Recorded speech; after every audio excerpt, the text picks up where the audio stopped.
Thanks for tuning in. You're watching Arirang's Within the Frame. I'm Han Da-eun in Seoul. North Korea's bold provocations are getting bolder. It has claimed that its military conducted a simulated nuclear counterattack drill involving super-large multiple rocket launchers. State media, the KCNA, reported that the exercise boosted the state's nuclear deterrence capabilities, sending a clear warning to its enemies. This as Seoul and Washington keep a close eye on Pyongyang's activities in anticipation of the North Korean Army's founding anniversary. For expert analysis of North Korea's evolving threats, we have Doctor Go Myong-hyun, Senior Research Fellow at the Institute for National Security Strategy, joining us in the studio. Thank you for coming in today. Thanks for having me. Also joining our discussion tonight is Evans Revere, a non-resident Senior Fellow at the Brookings Institution. It's always a great pleasure to have you with us. Thanks very much for the opportunity. All right, the first question is for you, Dr. Go. What exactly is a nuclear counterattack strategy drill that the North Korea claims to have staged, and how big of a threat does it pose to South Korea? Well, it's an interesting example of a North Korean exercise that betrays its own nuclear intention doctrines. So North Koreans call their nuclear command and control frame nuclear trigger. And then this is very telling. So what we suspect about North Korea's nuclear doctrine is that given their lack of remote sensors and early warning systems, they have adopted a doctrine, so-called doctrine of hair trigger alert. So meaning that the moment they detect signs of an attack, in this case with the combined forces of South Korea and the United States, then North Korea will use nuclear weapons response. So they have, in fact, warned about this before. They essentially adopted the doctrine of preemptive nuclear attack, the nuclear first use, which is a major no-no in the sense that North Korea is threatening to use nuclear weapons against the non-nuclear states like South Korea and Japan. So, but they threatened to do so, and now they are saying that the mechanisms of using the nuclear weapons would be a hair trigger alert, meaning that they detect an attempt by the combined forces to target the leadership Kim Jong-un, then they'll use nuclear weapons. So they theoretically name their nuclear command and control system here, nuclear trigger, for that reason, I think, to send a message. And in addition to that, the North Koreans are saying that they essentially going to employ the long-range, large-scale so-called rocket artillery. This is a new system that is capable of carrying the new warhead. They call it Hwasan.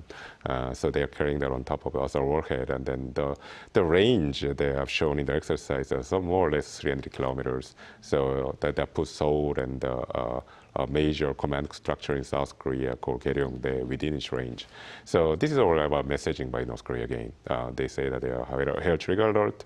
They are going to use tactical weapons in response to South Korea, threats from United States and South Korea. And then the deployment of nuclear weapons, though, it's going to be tactical. So it's not going to involve the mainland United States. So they are aspiring to have a lumering nuclear warfare, meaning that they don't want the United States to use their strategic weapons against them. So it's a very telling, it's a very interesting exercise on the part of North Korea. And the nuclear counterattack will likely be just one of the many more provocations to come, especially with the U.S. presidential election coming up in November, which takes us to our next question. Dr. Revere, some experts anticipate North Korea's 7th nuclear test to come before the U.S. election as the North attempts to gain leverage for future negotiations with Washington. What's your take? Well, for me, the most curious thing about North Korea's nuclear program is the fact that Pyongyang has not yet conducted a 7th nuclear test. From a purely military operational perspective, including the need to ensure the reliability and operational capability of their warheads, and also because of the need to send a strong deterrent message to its adversaries, one would think that conducting a 7th nuclear test would be a priority for the North Korean regime, and yet the test hasn't happened. I still think it's more a matter of when, not if, the North will conduct a test, and it will happen on a timeline that Pyongyang sees as being in its best political, tactical, and technical interests, including the need not to anger or alienate the PRC. I don't see North Korea using a nuclear test as leverage for any possible future negotiations, assuming you mean negotiations about denuclearization. Pyongyang has no interest in such negotiations. And unfortunately, I don't see any prospect for such talks. But I also believe that North Korea might be interested in arms control talks in the future, at some point in the future, especially if Pyongyang can find a way to ensure that U.S. forces in Korea, the U.S. ROK alliance, and U.S. tactical and strategic assets will be on the table in such talks. And also if North Korea believes it can somehow trade unverifiable and frankly insincere promises about limiting its nuclear and missile arsenals for real reductions in the strength and capabilities of the U.S. ROK alliance.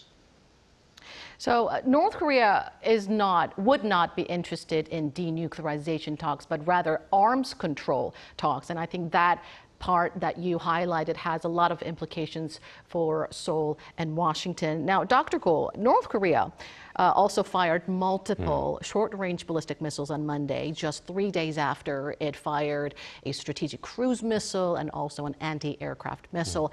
Does this latest round of missile tests show a notable advancement in North Korea's missile technology? And what are your thoughts on Russia's possible involvement? Well, it's all speculation at this point, but so there are two dimensions to North Korea's missile provocations.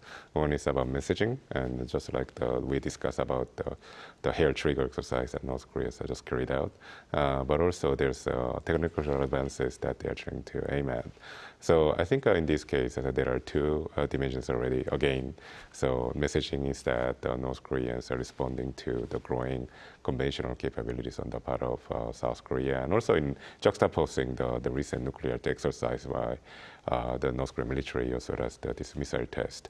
I think North Koreans collectively together want to send a message that they are essentially trying to respond to the kill chain or the three-axis response system that the South Korea and the United States are building right now against North Korea's missile threats.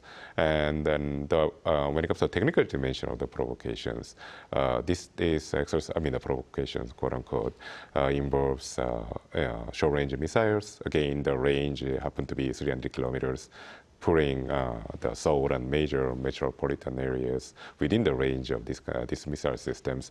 And then the aim, I think that the aim of this technical testing happened to be about increasing precision of their short-range missiles. The target happened to be an island in the EC and called R Island. And these are typical targets, essentially it's a missile range, test range for the North Koreans. So it could be, if they are indeed, after increasing the precision of their tactical missiles, it could be that they're trying to incorporate the Russian technology and see how it plays out. But it's all speculation at this point.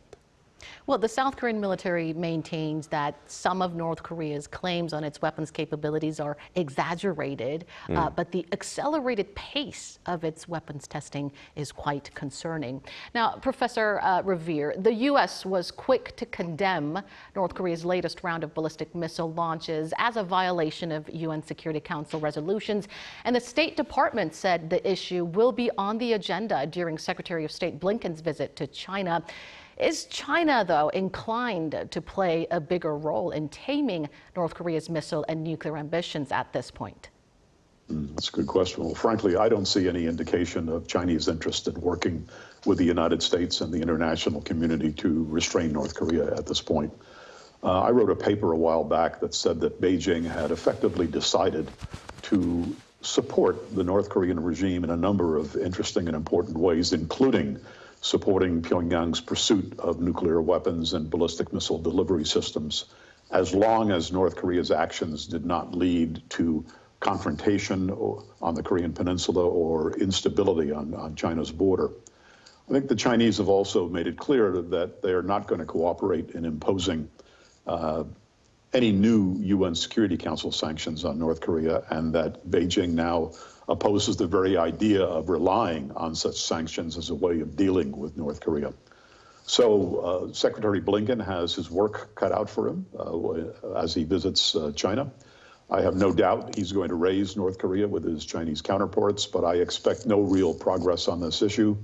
Although there is the possibility that Secretary Blinken will manage to elicit the usual Chinese statements that we get from Beijing about the importance of diplomacy, the need to respond positively to North Korea's concerns, and the need to avoid pressure on Pyongyang. But beyond that, I don't see any prospect for serious cooperation between Washington and Beijing on the North Korea issue at this point. And staying with you, Dr. Revere, Iran's first ever strike on Israel earlier this month has shed light on North Korea's possible missile technology transfer to Iran, which the South Korean intelligence is closely analyzing. And this morning, the North reported that it sent a delegation to Iran in a rare public report of an exchange between the two countries. What are your main concerns regarding Pyongyang-Tehran missile cooperation? There's a long history of North Korea-Iran cooperation on ballistic missile technology and development that dates back to the Iran-Iraq War in the 1980s. That cooperation back in the 80s and 90s enabled Iran to obtain Scud-B, Scud-C, Nodong, and Musudan ballistic missile frames and technology. When I served in the Clinton administration back in that era, this missile proliferation was a major concern as we negotiated with Pyongyang. Iran subsequently made major improvements to those missile systems that they got from North Korea and that technology that they got from North Korea. But the Iranians have since made very significant strides in developing their own indigenous missile development program. And while Tehran today probably no longer relies on North Korea for its routine ballistic missile needs, a key concern of mine is that Pyongyang might share with Iran some of the new technologies that North Korea is developing, including longer-range ballistic missile systems, solid fuel propulsion systems, and perhaps even hypersonic glide vehicles. Any of those things would enhance Iran's ability to attack Israel. And hence the heightened concern that you see these days among U.S. policymakers about Pyongyang-Tehran cooperation, concern that I certainly share. Well, it's no secret that North Korea and Iran have had a special relationship spanning decades regarding missile development, but the possible link of their missile ties to Russia's fight in Ukraine has also become one fresh point of concern. Now, Dr. Go, after launching its first reconnaissance satellite at the end of last year, North Korea has claimed that it'll launch 3 more spy satellites this year, but we're yet to see the second launch. What seems to be causing the delay? So it's likely that the North Koreans are again trying to, in this case at least, opposed to the earlier example of North Koreans trying to reflect or incorporate the Russian technology into their missile systems, which is speculation at this point. It's more likely that Russians are indeed doing so with their spy satellite at this juncture. And we know, for instance, that Russians are already provided some technological and know-how assistance to North Koreans with putting this spy satellite into the orbit. North Korean had failed to do so twice, but then the third time happened to be the charm, and they worked out. But we also with Russian assistance. So that means that North Koreans have acquired the knowledge and know-how to place a significant size satellite into the orbit. What's lacking now is perfecting the surveillance technology that they have to put on top of the satellite. So the delay is possibly happening because the Russians have transferred some key technology and possibly components to improve the quality of the spy satellites, which is likely to be optical. So if that's the case, then the North Koreans are trying to perfect their space vehicle as well as the spy satellite, and that means that they are going to be able to demonstrate or showcase major advances achieved in this front in the near future. So in that sense, the delay is not a good news for South Korea. It's actually bad news. Well, if they're going to launch 3 more satellites this year, it could mean that the next launch will likely come pretty soon, right? Since we've already passed the first quarter of this year, so we'll be... Well, that's also, doesn't have to be that way. So there's also speculation that the North Koreans will time the launch of the space satellite with the anniversary of the Kim Il-sung's birthday. So that happens to be the Day of the Sun, April 15th. That date passed without any action on the part of North Korea. So I don't think they are constrained by any like a quarter-based time frame. So that could happen in actually one after another later this year or not. All right, but we'll certainly keep a close eye on related developments. And the world is also keeping close tabs on North Korea even after the abolishment of UN monitoring. Dr. Revere, the U.S. ambassador to UN, Linda Thomas-Greenfield, during her visit to Seoul, said that the U.S. and its allies are discussing options both inside and outside of the UN system to create a new mechanism for monitoring North Korea sanctions. What do we know so far about this? And in your view, what measures are needed to enhance the effectiveness of a new monitoring system?